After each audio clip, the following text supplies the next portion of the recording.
तो होंगे। तो आज जो हम लोग आए हैं इस प्लेटफॉर्म पे, सबसे पहले देख लीजिए, हम 12th क्लास के हिंदी का लेकर आए हैं। किस बैच के? उड़ान बैच में आए हैं। क्या पढ़ने के लिए? हिंदी। और आपका सेशन जो है, सेशन कौन सा है? 26 और 27। यानी आप लोग 2027 में क्या दीजिएगा? एग्जाम दीजिएगा। चाहे आप साइंस के बच्चे हो या आर्ट्स के बच्चे हैं या कॉमर्स के बच्चे हैं, कोई भी बच्चे आप क्या कर सकते हैं, इसमें जुड़ सकते हैं। देख लीजिए, इस क्लास का जो आपको बता जाए फी है 499 ओनली फॉर। अगर आप हिंदी लेते हैं तो आपको 499 रुपया लगेगा। अगर वैसे अगर आप पूरा बैच लेते हैं, साइंस का सभी विषय का बैच लेते हैं, फिजिक्स केमिस्ट्री बायोलॉजी मैथ का, तो 999 रुपया लगेगा। इसमें देख लीजिए, आपको लाइव क्लास मिलेगा, रिकॉर्डेड क्लास मिलेगा, और नोट्स मिलेगा, पैनल पीडीएफ मिलेगा, टेस्ट सीरीज मिलेगा। और हमारे साथ ऑफलाइन के बच्चे बैठे हुए हैं, तो इनको हम साथ साथ पढ़ाते हैं। तो चलिए आगे हम बात करते हैं। इसी में कहता है क्या, सबसे पहले बात करते हैं, लगा दो लगा दो आग पानी में, जवानी उसे कहते हैं। लगा दो आग पानी में, जवानी उसे कहते हैं। छीन लो रिजल्ट, छीन लो रिजल्ट, और क्या कहते हैं? आगे कहिए आप लोग, जो भी बच्चे हैं आगे कह दीजिए। चलिए बेटा, आगे हम बात करते हैं। पूरा नहीं कहते हैं, पूरा कहेंगे तो कौन कहेगा। चलिए हम आज आपका जो पाठ्यक्रम है हिंदी का 2026-27 के बारे में बात करते हैं। सबसे पहले ध्यान देखिए, आप लोग का जो सिलेबस है वो 100 नंबर का पूछा जाता है। कितना मार्क का पूछा जाता है? इसमें कोई भी प्रैक्टिकल नहीं है, कुछ भी प्रैक्टिकल नहीं है। अगर आप लोग पढ़े होंगे फिजिक्स केमिस्ट्री बायोलॉजी या ज्योग्राफी, सब में कितना नंबर? 30 नंबर आपको कितना मिलता होगा? प्रैक्टिकल मिलता होगा। लेकिन इसमें एक भी नंबर क्या है? प्रैक्टिकल नहीं है। आगे देख लेते हैं। इसमें और कहा जाता है, इसमें दो पार्ट में गया पूछा गया है। एक होता है आपको ऑब्जेक्टिव, एक होता है सब्जेक्टिव। बहुत ऐसे कहता है जो सिलेबस चेंज हुआ नहीं। अभी जब तक बिहार बोर्ड का ऑफिशियल बात ना आवे तब तक सिलेबस चेंज नहीं रहता है। जैसे हम 50 का पढ़ेंगे ऑब्जेक्टिव और 50 का क्या पढ़ेंगे? सब्जेक्टिव। दोनों मिला कितना होगा? 100। ये हो गया हमारा ऑब्जेक्टिव, ये हो गया सब्जेक्टिव। दोनों मिलाकर के हम पढ़ेंगे 100। इस 100 को पढ़ने के लिए हमें चाहिए कितना चैप्टर बुक में है और कितना चैप्टर हमारे व्याकरण में है, जैसे ग्रामर में है। तो ये बात हम आगे भी देखते हैं बेटा। आगे क्या कह रहा है देख लीजिए, इसमें सब कुछ लिखा है। ये व्याकरण का है। किसका है? व्याकरण में हमें पढ़ना है लगभग 23 चैप्टर। कितना चैप्टर? 23 चैप्टर। अगर आप लोग क्लास 10th में बहुत चीज पढ़े होंगे लेकिन संक्षेपण नहीं पढ़े होंगे, यानी लगभग आप वर्ण विचार पढ़े होंगे, शब्द विचार पढ़े होंगे, संज्ञा लिंग पढ़े होंगे, संज्ञा जो होता है लिंग वचन सब पढ़े होंगे, वचन पढ़े होंगे, कारक पढ़े होंगे, सर्वनाम पढ़े होंगे, विशेषण पढ़े होंगे, क्रिया पढ़े होंगे, काल, उपसर्ग, प्रत्यय, संधि, समास, पर्यायवाची, विलोम या विपरार्थक शब्द, अनेक शब्दों के लिए एक शब्द, मुहावरे, व्याकरण, आत्मक विचार, ये भी नहीं पढ़े होंगे। रस नहीं पढ़े होंगे। हाँ, जो हमारे पास क्लास 10 में पढ़े होंगे वो बच्चे अलंकार पढ़े होंगे, और जो नहीं पढ़े होंगे वो अलंकार नहीं पढ़े, क्योंकि 10th में अलंकार सिलेबस में नहीं है। तो हम क्या करते हैं, व्याकरण जब पढ़ाते रहते तो उसमें क्या करते हैं, अलंकार पढ़ा देते हैं। और पत्र लेखन पढ़े होंगे, निबंध लेखन और संक्षेपण आप किए होंगे, क्या होंगे, नहीं पढ़े होंगे, क्योंकि आप लोग संक्षेपण नहीं है क्लास 10th में। लेकिन 12th में क्या है, संक्षेपण है। अब कहिएगा सर हमें किस चैप्टर से कितना मार्क पूछेगा, ये भी जानकारी होना चाहिए ना। पहला क्लास में ये होता है। और सबसे पहले ये व्याकरण का हुआ है, और हम किताब का भी जानेंगे आप लोग को कितना चैप्टर है। आप लोग 10th क्लास में पढ़े होंगे 12 गो गद, 12 गो पद, लेकिन 12th में थोड़ा बढ़ जाता है, एगो बढ़ जाता है आपको क्या पद में, एगो गद में। 13 2600 देख लेते हैं आगे क्या कर रहा है, देख लीजिए। यहाँ पे गद की बात किया जा रहा है। क्या वो गद है? 13 गो गद। बात किससे शुरू होता है, शिक्षा पे जाके क्या होता है, खत्म होता है। यानी हम बात से स्टार्ट करेंगे और आपको शिक्षा दिला करके ही छोड़ेंगे। आज जो स्टार्ट किए हम, तो बातचीत से ही स्टार्ट हुआ है, और बातचीत से स्टार्ट कर रहे हैं और जाके कहाँ खत्म करेंगे, शिक्षा पे जाकर के खत्म करेंगे। तो ये जो आपका है कितना है, 13 गो। क्या गो बेटा? 13 गो जो ये आपका है, ये किस में है, गद में है, यानी कहानी वाला में है। निबंध होगा इसी में होगा, कविता ये नहीं है।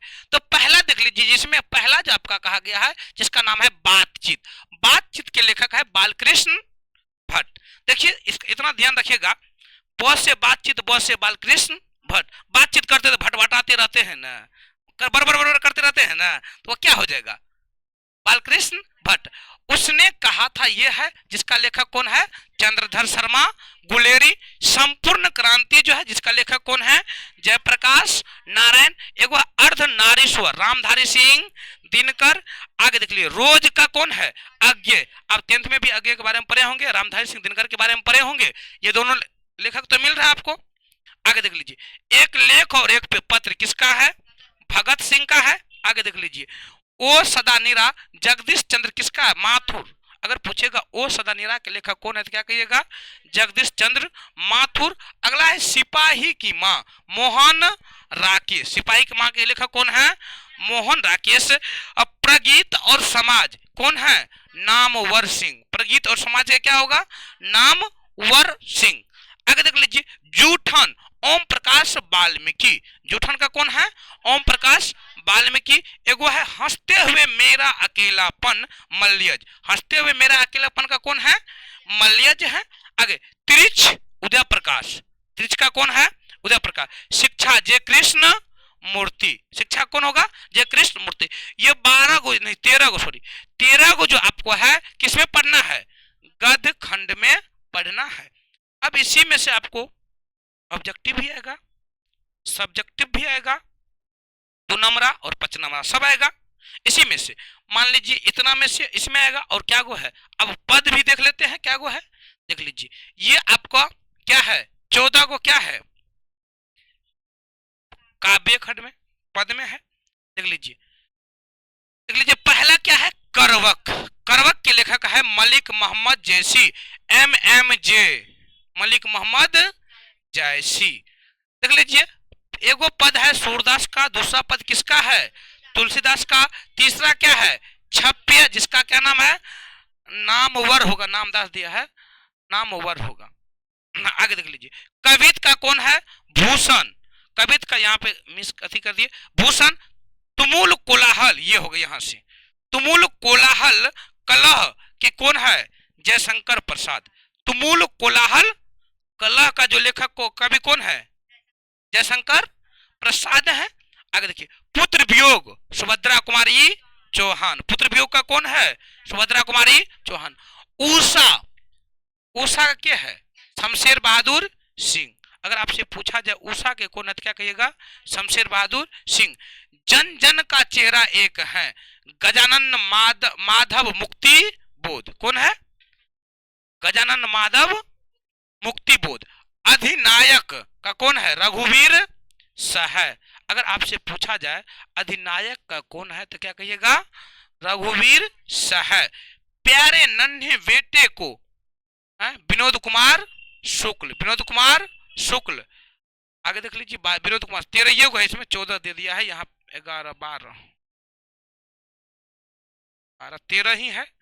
3 और है इसमें। इस कविता और कहानी के अलावा 3 गो और है आपको। विनोद कुमार शुक्ल। हार जीत जो है वो कौन है? अशोक वाजपेयी। इसके बारे में भी आप पढ़े होंगे। विनोद कुमार शुक्ल के बारे में भी इसमें पढ़े होंगे कि नहीं पढ़े हैं? पढ़े हैं। यानी 4 गो लेखक अभी तक में, या कवि और लेखक मिला आ गया है इसके बारे में। अगला है 13 में, गांव का घर कौन है? ज्ञानेंद्र पति है कि नहीं है? इतना आपको क्या करना है बेटा? पढ़ना है। अब देख लीजिए, हम ऑब्जेक्टिव में बात कर लेते हैं, कहां से कितना ऑब्जेक्टिव आएगा। देख लीजिए, गद खंड से कितना एक नंबर आता है? 30 गो। कितना आता है? 30 गो। पद खंड से कितना आता है? 28 गो। विषयांगत जो है उससे क्या रहता है? 2 गो। अलग जैसे मान लीजिए 3 गो चैप्टर बोले हैं, उससे 2 गो रहेगा। अब कहिएगा सर जी ये 30 20 50 आया, लेकिन इतना तो कहा, लेकिन डबल क्वेश्चन आपको रहता है। क्वेश्चन की संख्या कितना रहेगा? 100 ऑब्जेक्टिव रहेगा। ये हम 50 की बात किए हैं। अगर मान लीजिए 30 दिए तो यहाँ पे कितना हो सकता है? 60 होगा कि नहीं होगा? ये 30 30 60 यानी कहा जाए तो, लेकिन इसमें व्याकरण भी होगा। अगर मान लीजिए हम यहाँ पे बोले 28 है, 30 कितना हो गया? यहाँ पे 28 से 2 है, यहाँ पे 60 नंबर आ गया, तो 60 में या 40 में व्याकरण आएगा। यानी हमारे कहने का अर्थ है जो 30 गो ऑब्जेक्टिव आप गद पढ़ लेते हैं ना, आपको 30 गो ऑब्जेक्टिव क्या हो जाएगा? सही हो जाएगा। जिसमें आपको बनाना क्या होगा? टोटल 100 में 50 गो ही बनाना है। यानी आपको कहने का अर्थ ये है कि आप 50 क्वेश्चन का जवाब दीजिएगा कितना में, 100 क्वेश्चन में। और हमारे जमाना में जब हम लोग एग्जाम देते थे तो ये छोड़ने वाला नहीं रहता था, ऑब्जेक्टिव नहीं पूछता था, रिक्त स्थान को पूर्ति करें ये पूछता था। ये 5 गो, वो भी इतना नहीं, 5 गो। उस समय अगर कोई 300 नंबर ला लेता था तो कहता वाह बहुत पढ़ने वाला लड़का है। अब अगर आप 300 नंबर लाते थे क्या आपका कोई वैल्यू रहेगा? कुछ इज्जत नहीं, घर पे कोई वैल्यू नहीं देगा। 300 नंबर लाना क्या है, आसान है आज के जमाने। इसका मतलब क्या है, आपका एग्जाम जो हो रहा है कितना हो रहा है, 1000 का एग्जाम हो रहा है ना, हो रहा है कि नहीं हो रहा है? सभी विषय का मान लीजिए डबल डबल क्वेश्चन है, 1000 में अगर आप कम से कम 50% अगर आप लाइएगा उस जमाना के अनुसार से, जब हम लोग पढ़ते थे तो आपको कम से कम कितना लाना, 500 नंबर लाना होगा, तब 50%। लेकिन अभी 80% जो बच्चा लाता है वह भी उस जमाने के बच्चे से कम ही नंबर ला पाता, क्योंकि आपके पास वो क्वेश्चन रहेगा जिसको आप नहीं जानते हैं ना, उसको छोड़ दीजिए, मत छुइए ना। आपके पास ऑप्शन क्या है, बहुत सारा है, देख लीजिए। ये तो आप समझ गए जो कितना नंबर, 30 नंबर किससे पूछेगा, गद खंड से। 28 किससे पूछेगा, दो को पूछेगा अलग से, 2 को 3 को चैप्टर आपका, उससे 2 ऑब्जेक्टिव पूछेगा। अब देख लेते हैं बेटा व्याकरण में क्या क्या कह रहा है।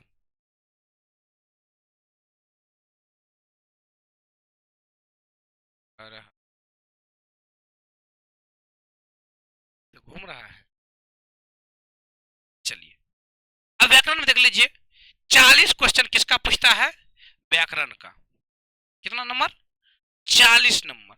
अब 40 नंबर में देख लीजिए कौन कौन चीज है। 5 गो क्वेश्चन किससे रहेगा, संधि से। 5 गो क्वेश्चन किससे रहेगा, संधि से। 5 क्वेश्चन किसमें रहेगा, समास में। और संधि और समास में एक समानता भी है और असमानता भी। संधि जब होता है 2 वर्णों के मेल से होता है, लेकिन समास क्या होता है, 2 शब्दों के मेल से मिलता है ना। तो ये क्या होता है, संधि और समास की बात ये है।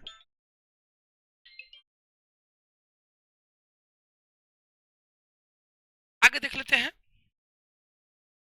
उपसर्ग और प्रत्यय 4 अंक के। कितने अंक के, 4 अंक के। अब ये उपसर्ग जो होता है शब्द के कहां लगता है, आगे लगता है, पहले लगता है, और प्रत्यय शब्द के कहां लगता है, पीछे। आगे पर्यायवाची 3 अंक के, विलोम 4 अंक के, संज्ञा सर्वनाम 3 अंक के। उसके बाद देख लीजिए विलोम यहाँ पे भी क्या है, यह विपार्थक कितने अंक का, 3 अंक का। लिंग 4 अंक का। अनेक शब्दों के लिए कितना शब्द, एक शब्द कितना अंक का, 2 अंक का। कुछ प्रमुख लोकोक्ति यानी कहावतें जिसको मुहावरा कहा जाता है वो कितने अंक का, 5 अंक का। फिर यहाँ पर्यायवाची दिया हुआ है, पहले से नहीं दिया है, नहीं। पर्यायवाची कितने अंक का, 3 अंक का। ये नंबर आपको क्या करता है, पूछता है ऑब्जेक्टिव में। किसमें, ऑब्जेक्टिव में।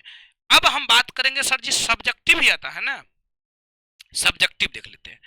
सब्जेक्टिव में क्या होता है, निबंध एगो पूछता है, एक नंबर एगो रहता है जिसमें 2 में से क्या कहता है, एगो बनाने के लिए। कितना नंबर में, 8 नंबर। सब प्रसंग व्याख्या यानी आपको क्या गो, 2 गो बनाने के लिए कहेगा ना, एगो कितना करेगा, 4 नंबर का, तो कितना नंबर बनेगा, 8 नंबर। अब व्याख्या करने के लिए सबसे आसान है, सबसे आसान व्याख्या है, क्या कहेंगे, प्रस्तुत पंक्ति हमारी पाठ्य पुस्तक दिनगत भाग 2 के पद है या गद है, जो भी है उससे लिया गया है। इस पंक्ति इसके कवि को ये है या लेखक ये है, इसके पंक्ति के माध्यम से कवि या लेखक ये कहना चाहते हैं। आसान है, ये बहुत आसान है। निबंध आप 10th में क्लास में भी लिखे होंगे, पत्र 10th क्लास में भी लिखे होंगे। अब देख लीजिए उसके बाद है प्रश्न उत्तर में देख लीजिए अति लघु जो प्रश्न था वो 5 गुना 2 यानी कितना नंबर वाला, 2 नंबर वाला क्या गो, 5 गो ना। उसके बाद लघु उत्तरीय क्या गो, 3 गो। और संक्षेपण एगो पूछेगा आपको कितना नंबर में, 4 नंबर में। तो इतना आपका क्या है, ये सिलेबस है। ये कितना आपका सिलेबस है ये टोटल इस क्लास में। अब हम क्या करेंगे, आपका जो क्लास स्टार्ट करेंगे, सुन लीजिए। अब क्लास में पढ़ाने का हमारा जो तरीका है बेटा, सबसे पहले एक चीज बता है, जो ये हमारे साथ कुछ ऑनलाइन के बच्चे हैं, कुछ